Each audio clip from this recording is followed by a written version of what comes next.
moving along x-axis with its position varying with time as x equal to alpha t के power 4 plus beta t square plus gamma t plus delta. The ratio of its initial velocity to its initial acceleration is respectively. ये चार option दिए गए हैं, इसमें से पता करना है कौन सा सही है। तो चलो क्या करते हैं, सॉल्व करते हैं। तो यहाँ पर मुझे जो चीज दिया गया है वो क्या है, x।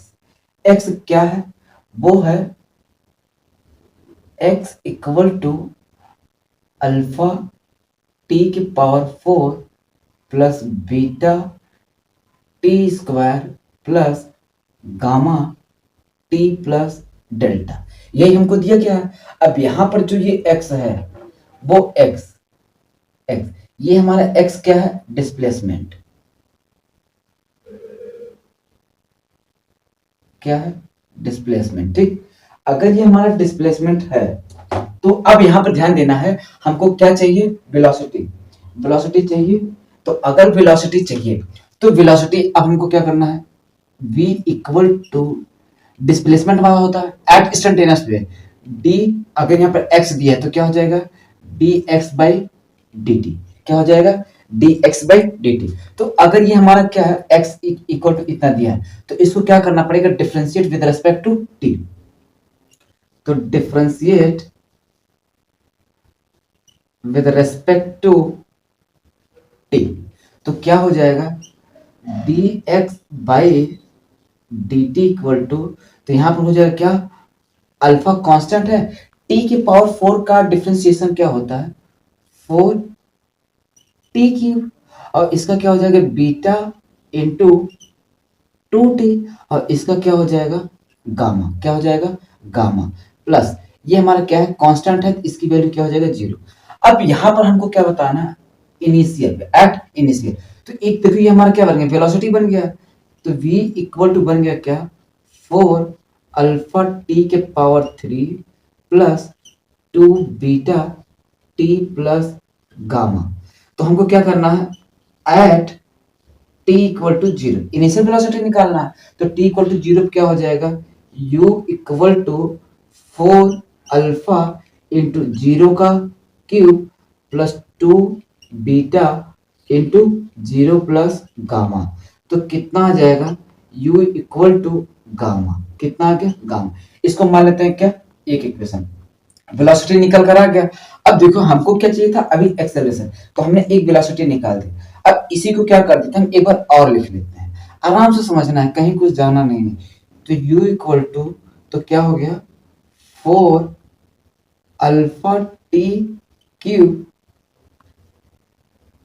अल्फा टी क्यूब क्यों यार, हाँ T cube, alpha T cube plus 2 beta T plus gamma. ये है। अब हमको चाहिए था क्या, एक्सेलरेशन। तो एक्सेलरेशन अगर हमको चाहिए तो इसको क्या करना पड़ेगा, डिफरेंशिएशन। देखो अगर हमने कहा कि a इक्वल टू क्या होता है, dv बाई dt, यही तो होता है फॉर्मूला, dv, ये सब पढ़ा रखा हूं, ठीक। तो क्या हो जाएगा, dv बाई dt। तो इसको भी क्या करना पड़ेगा, differentiate with respect to t। तो यहां पर लिखना पड़ेगा differentiate with respect to t।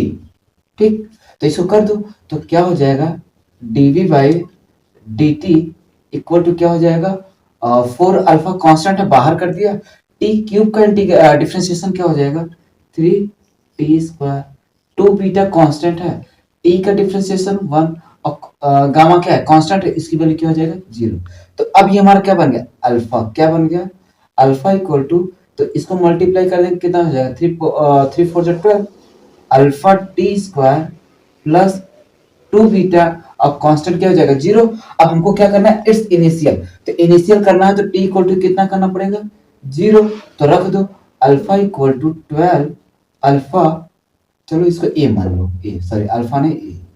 तो a इक्वल टू, तो क्या हो जाए, a equal to 12 alpha into 0 का स्क्वायर प्लस 2 बीटा। तो a इक्वल टू कितना, ये तो 0 हो गया, तो कितना आ गया, 2 बीटा। तो हमको यहां से देखो एक्सेलरेशन मिल गया, और यहां से मुझे क्या मिल गया, वेलोसिटी। तो दोनों पे क्या पूछा था, ratio its of its initial velocity. तो इसके वेलोसिटी कितना भैया, तो v by a equal to कितना हो जाएगा, गामा इज टू 2 बीटा। यही मेरा क्या होगा आंसर। तो गामा इज नहीं आया क्या,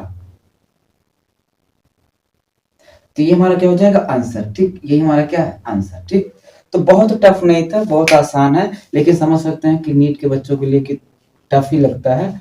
चलो बाकी एक एक क्वेश्चन कराऊंगा, छोड़ूंगा एक को नहीं, ये ध्यान देना। जैसे मैंने पूरा जेई मेंस और जेई एडवांस का मैथ पूरा कराया हूं ना, तो फिजिक्स भी पूरा कराऊंगा, एक क्वेश्चन नहीं छोड़ूंगा। अभी बता दे रहा हूँ, ये तुम्हारा इतना पूरा करा दूंगा। ठीक, मैं जहां तक हो पाएगा मुझसे वहां पूरा करा दूंगा।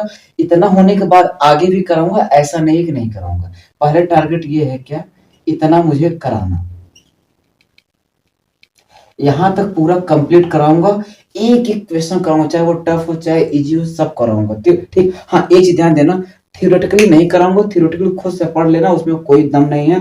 मेन है क्या, न्यूमेरिकली। तो न्यूमेरिकल जितना भी होगा ना, मैं पूरा ढोल ढोल के कराऊंगा, जैसे मैंने पूरा मैथ में है, मैथ में जेई मेंस, और एडवांस का पूरा कराया हूँ।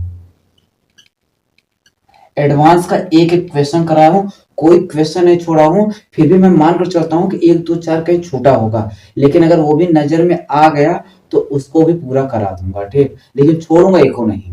यहाँ तक की बात कर रहा हूँ, इसके बाद जितने भी क्वेश्चन होगा उसको भी आगे मैं कराऊंगा। अभी मैंने 2025 से 2015 के बीच जितने भी एडवांस का पूरा कराया हूँ, ऐसे ही पूरा फिजिक्स भी करा दूंगा। उसके बाद फिर देखते हैं, आगे टाइम बचता है तो फिर आगे करेंगे। ठीक, चलो।